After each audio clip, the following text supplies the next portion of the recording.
Welcome to Chillin' 101. We hope this video helps. You start by matching tubing to fittings. Verify inner and outer diameters and thread sizes so the connection seals.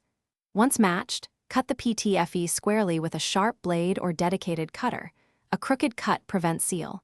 Make sure to deburr and wipe the ends with isopropyl to remove chips and contaminants. These steps reduce leaks and ensure the ferrule seats correctly. If the tubing is long, measure twice and cut once to avoid wasting material. You now assemble the fitting.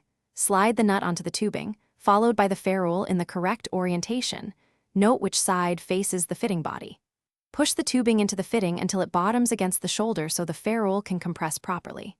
Hand tighten the nut until you feel contact, then use a wrench for controlled turns, typically 1 to 1.5 turns, past finger tight, depending on manufacturer guidance. Tightening too much can deform Ptfe. Tighten enough to seal without crushing. You finish by pressure testing the connection at the system's working pressure and observing for leaks. Small bubbles or liquid indicate a problem. If you see a leak, first try tightening the nut by 1/4 turn. If that fails, disassemble, recut the tubing square, replace the ferrule if deformed, and reassemble. Make sure not to over-tighten repeatedly, as that damages Ptfe and ferrules. One key troubleshooting tip: if leaks persist after proper torque, swap to a new ferrule and verify tubing. Thanks for watching.